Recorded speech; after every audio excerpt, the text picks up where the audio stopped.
everybody, welcome to my channel. My name is Sharon, and this is a channel that is dedicated to all things related to narcissism. You guys, I'm drowning. I feel like I'm drowning. Right now, I feel like I'm in the middle of the ocean. It's nighttime, it's pitch black, there's no stars out, the moon isn't out, it's probably raining on me right now. There's no land in sight. I'm struggling desperately to keep my head above water. I have weights in my ankles. They're threatening to pull me down. Sharks are probably circling around me. And all I can do is just one more breath, one more breath, one more breath. But I'm tired. I'm tired and I'm scared and I feel like I'm not gonna make it. The last few years, I have been living on adrenaline. Adrenaline has been my constant companion. I've told you guys this before. It doesn't sound believable, but I would swear to this on a Bible, it's the truth. I went through a time period it was about 1.5 years, maybe 2 years, where I barely slept. I didn't sleep. I was awake. I was a massive insomniac, up all hours of the night and day, just always awake. I would sleep maximum 3 to 4 hours a night, but that was a rare occasion. It was typically 1 to 2 hours. And very often I would go periods of 48 hours with no sleep at all. And I would still function at a high level. I would still teach my kids, I'd homeschool my kids, I'd go to work, I'd be taking care of the house, I'd be taking care of the animals, I'd been driving my car, I'd be going to church, I was doing all this stuff. I was living on adrenaline. The adrenaline's gone now. It doesn't exist anymore. And I'm beginning to feel the pain of everything that happened. The loss, the trauma. I think it's probably PTSD, realistically. The way that I feel, it's a horrible feeling. I can't believe that this is happening. And I can't believe that anything happened. It's a shock to me. I wake up to this, whoa, what happened? Like constantly, like I'm being constantly slapped in the face. And it's a horrible, horrible, terrible feeling. Like I was in a coma and I'm awake now. And then what happened? My kids are older. Where am I? This is how I feel all the time. And I'm trying to just constantly keep ahead of the pain. It's coming after me, you guys. It's like I'm running from a tsunami. It is coming for me. It wants to drench me and pull me under. This is what I'm living with every single day, basically nonstop. And it's just, you guys, it's threatening to take me. I used to be on YouTube 3 times a week. I was always on. I was always doing videos. And I have a desire to still do that. I have a desire to still live and have my dreams come true. I have this desire in me. I think it's the Holy Spirit. It's there. It's there. You know, I have a friend of mine who has a YouTube channel. He does a vlog channel. And every once in a while, he'll do a video where he talks about what's going on in his life. And sometimes usually when he does this, it's not good things. And then he tries to go back to his regular vlogs, and I'm trying to do that tonight with this video. I want to tell you guys what's been going on, what's happening, and what I'm going to do about it. You guys are my people. You know me. When you've been with a narcissist, you're in, what do they say, a club no one wants to be a part of, right? And it's the truth. How could you possibly explain to somebody who doesn't understand narcissism what it is, the reality of it, what it's like to be with a narcissist, the things they do? Narcissist. That is the stupidest name. It just sounds like the person is vain. You know, how many of you could deal with vanity? How many of you could I could have dealt with my ex thinking he was good looking, no problem. Narcissistic personality disorder, that is Satan showing up in your bed. There you are, and you live with evil. It's there. And the unfairness of it, the cruelty of it, when I think about so many of us, how we walked innocently into these marriages, not knowing what we were doing, not knowing what was really happening. We thought we were walking into this life of bliss, right? Like, oh, we're going to get married and have kids and it's going to be so great. And we had everything to give. I was a good wife. I know I was a good wife. I'm not saying I was the best wife ever, but I was a good wife. I know I didn't deserve this. I know you didn't deserve this. We walked into these marriages thinking everything was great, right? And this was the good part of our life. And what was really happening is that we were walking into a trap. We were like an animal going in for the peanut butter, slam. All of a sudden we're trapped. But we didn't know. We don't know right away. We don't know until years later, after we've had kids, after we've lived a life, after everything is combined, finances, everything with a narcissist. Then one day, and it will happen to everybody. It's impossible. If you're really with a narcissist, if you are truly with a narcissist, they will show themselves to you eventually. And when you see the narcissist without their mask on, that's probably the scariest thing that you'll ever witness in your entire life. That look, when you look into their eyes and you know you're looking at evil, you know, you can feel it. It's palpable. It's there. It's real. And all of a sudden, you know you're trapped. You turn around and the door is closed. It's locked. And you are the narcissist. They own you. They control us. They've taken everything from us. And we don't even know it's happening. You know, I've told the story before about when my daughter was young and she caught this caterpillar, right? She had this caterpillar and she really, really wanted to keep it as a pet. And I told her no, but we could keep it for one night. So we had it for one night. Overnight, this thing spun a cocoon. So I'm like, all right, I guess we've got this caterpillar. Well, this thing took months and months. It was, I think it was something around if I'm remembering this correctly, she caught it in maybe September or so. It didn't actually, so it formed the chrysalis. It didn't come out of its cocoon until the spring. And it came out one day. And we had already looked up. We knew what it was supposed to look like. It was actually a moth. But this caterpillar was a really pretty caterpillar. We knew what it was going to look like, or what it was supposed to look like. When it came out, it was a wasp. Just the shock of that, you guys. I went downstairs one morning and I had this buzzing, and in the little area we had with the chrysalis, there was a wasp in there, and I was so confused. What I found out later was that caterpillar had to have had a parasite on it, and this parasite ate when the caterpillar was pupating. It ate it, and instead of a moth coming out, the wasp had been fed with the caterpillar. So this parasite came, and I say it this way, that's like a narcissist. Whatever else they were, whatever else they had the potential to be, went away.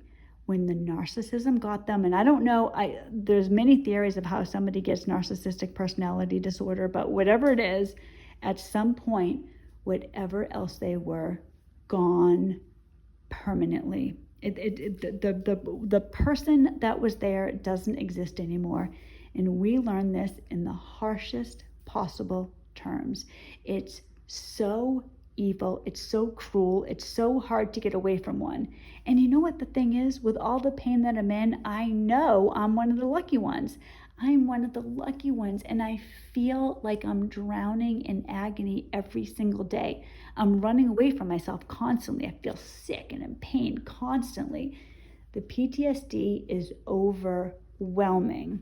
And I was talking to Joe about this, and you guys know, if you heard Joe on the channel, he gets down easily. He is not used to seeing me like this. So we've had a lot of conversations, and I said to him, I want to beat this. I want to beat this. I have a will. There's a will in me that I want to survive. I want better for my kids. I want better for myself. I want to be the person that I know I can be. You guys have seen me. I've been on YouTube for 3 years now. I was still married. I was separated from my ex for 6 months when I first started doing YouTube. You've been there with me through everything. You guys have been such a support to me, and I know we've connected. I've connected with so many of you. We understand each other. We know each other. And I want to tell you guys, I want to show you that I'm going to get through this next period. I'm going to tell you what I'm going to do, and we're going to get through it together. I know some of you probably feel this way too. Joe feels this way. Joe was ahead of me here. I'm caught up with him. I feel this way now, but I'm not used to feeling this way. And it's a horrible feeling. And I constantly want to run away. And I find myself just like I said, when I was talking about drowning in the ocean, I was just trying to take one breath at a time. I feel like I'm doing that during the day, and I'm not getting things done. I'm existing. I'm not living, I'm existing. I'm feeling tremendous waves of anger towards my ex. I am pissed. The unfairness of it all is just, it is overpowering. And I know life isn't fair. Who says what's fair, what isn't? But I know the things that happened to me. I know the things that happened to Joe. I know the things that have happened to many of you. It's not our fault. And what do? How do we feel this type of pain and endure? How do we do this and move forward? You know, a big thing for me is my kids. It is an absolute tragedy. You know, I've told you how much I'm suffering because my son, he recently turned 18, and there was something about him turning 18. It was like his childhood was over, and there was like this defining moment of it, and it hit me hard, and I really, really have struggled with it. He didn't have the childhood I dreamed of. You guys, I could not wait to be a mom. And then God blessed me with these children, and I feel like I failed because I walked into this trap. And I didn't know. And then messily I got out, and I'm trying to find my way, and I want my kids to have everything beautiful in life. I want to be the best I can be for myself. I want to be the best I can be for Joe. I want to live the life that I dreamed I could live way back in the day, years ago, when I was first finding out about narcissism and trying to get out, trying to be free, when I was living on that adrenaline, and I had so much optimism. And I still do have optimism, but you guys, I'm tired now. So I'm telling you this so you can hold me accountable and we can go through this together. Because I want to know, did this happen to you? Do you feel this way? Do you feel like after you got out, after the dust settled and the adrenaline dissipated, you were faced with, I feel almost like I'm opening the door to my house and there's just trash everywhere, like it's like a hoarder house or something, and I don't even know where to begin to start picking it up, but I want to do it. I want to have the show house place. I want everything to be good. I want this life, you know, because I think so many times with my kids, they've seen the worst in life. They've seen, I know you guys who have kids can understand this. You feel so guilty as a parent. You feel horrible. It makes me feel sick. I can't believe it's like, not my kids. How could this happen to my kids? How could this be? How did I become a single mother? How did we lose everything? And now everything's on me. I feel this like everything is on me to start over. My kids are depending on me to make the right decisions. Everything's on me. Every step I have to take is all on me, and it's scary and it's intimidating. But at the same time, the Holy Spirit is moving in me, and it wants to do this. I want to do this. So I'm going to tell you some of the things that have been going on and what I'm going to do.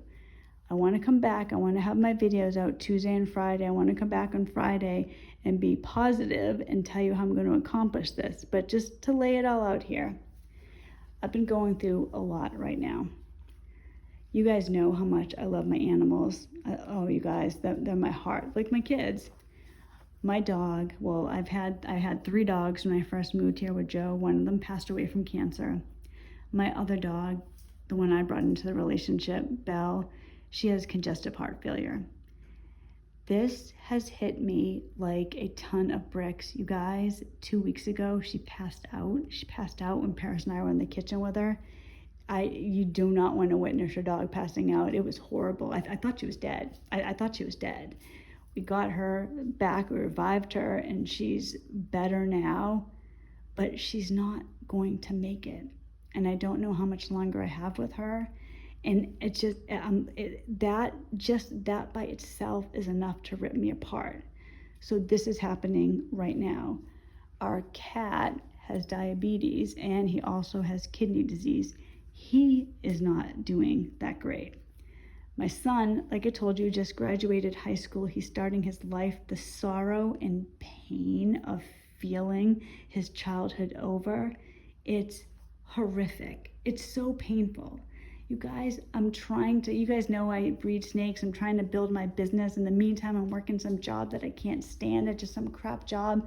I need to get another job. I need to get myself moving forward. Same with Joe. He's doing the same thing. I feel like we're both floundering around a little bit. We have the desire to want it, but it's just to actually do it. It's so overwhelming, you know. And what I do think with my kids, and this is one of the driving factors, I feel like I want my kids to have the best life possible. Like I said, I want Joe to have the best life possible. I want to be the best I can be for him, for me, for everybody. Because by me being the best me, that benefits everybody else. I do a disservice to everybody in my life, including myself, if I let this take over, if I go down, if I just am tired enough to let go and just let life push me around, you know, just a little bit this way, a little bit that way, trying to exist with purpose.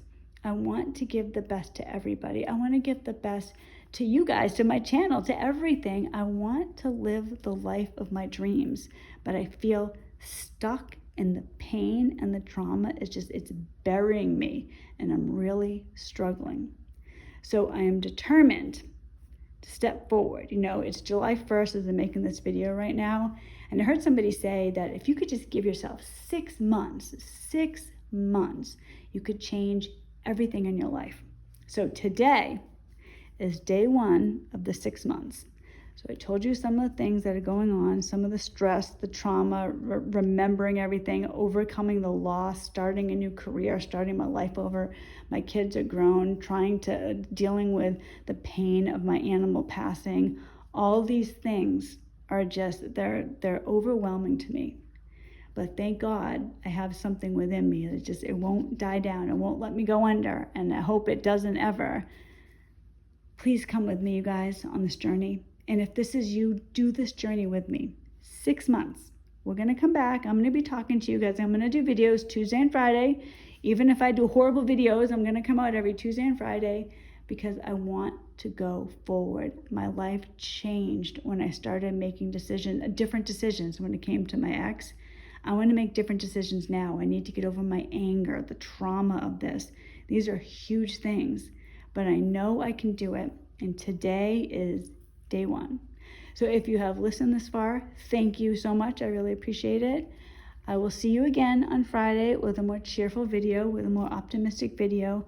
But please, if this is you, share it with me. Let me know. Tell me in the comments what you did, how you changed, because I know, Jesus, if I can get out of this entanglement, I can get out of this. And I have Joe here by my side. I have my kids.